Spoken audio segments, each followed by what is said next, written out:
Our Craig Wirth has reported 5,000 TV stories in 50 years throughout America, most of them shot right here in Utah. So he has covered just about every political, cultural, educational, and other institution in our state. And now with social media, we can track story comments. Tonight, Craig shares the story that has gotten the most comments of all. Okay, the answer to what Utah institution received the most comments of any story I've ever done? That institution, Lagoon. The Davis County Amusement Park strikes a warm historic chord with about every generation around. So we go back to when Lagoon was about the only thing for miles around in the wide open fields of Davis County. It has been a part of Utah's summers since most of us were kids, and since most of our parents were kids. It is Lagoon.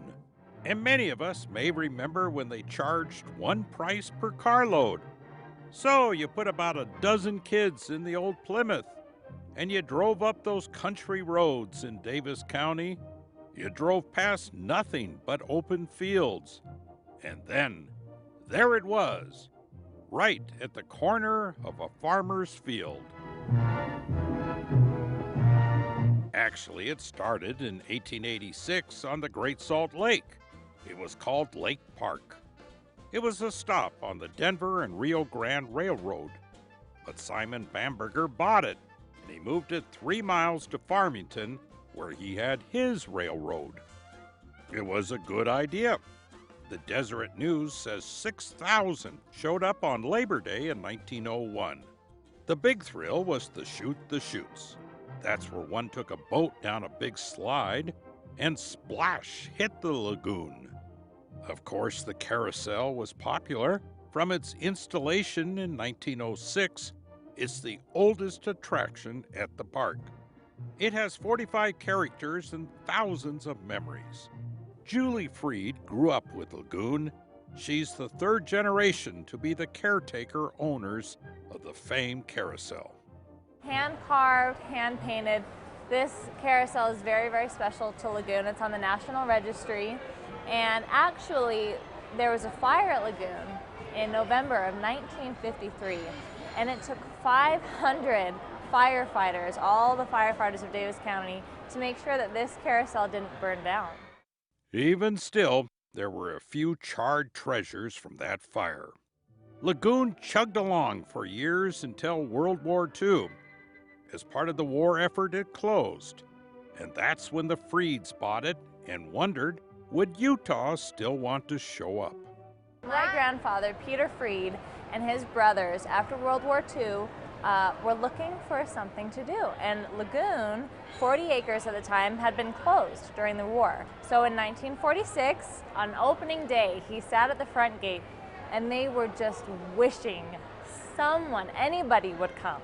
And he remembers counting on his fingers the people that came through the gate, and 18 people came, and they thought that was the greatest thing ever. I mean, they couldn't believe that people wanted to come.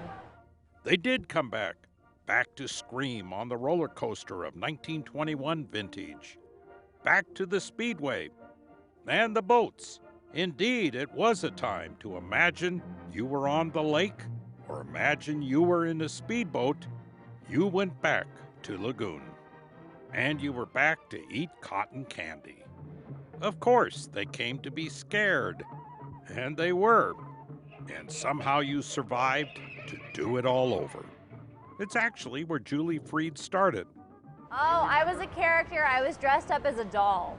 And it was in a room that was full of stuffed animals, and I would just pop out, and I thought it was the funniest thing. Little me, being able to scare people. Lagoon beat the odds. It's one of the few family-owned regional parks left in America. It's one of the few places left where not only did you ride the Ferris wheel as a kid, but so did your great-grandma. And the place you played in Mother Goose Land. The place with the big shoe. Yeah, my favorite. So in 1956, the Freeds thought, well, it'd be a great idea to put together a Mother Goose Land and the old Mother Hubbard shoe. And you know, today, it's all part of the history of Lagoon.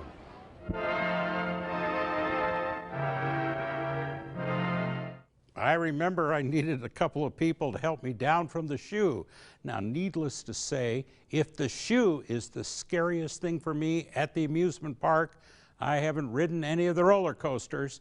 The kind folks at Lagoon keep offering and offering. Nope, I'm going to stick with history.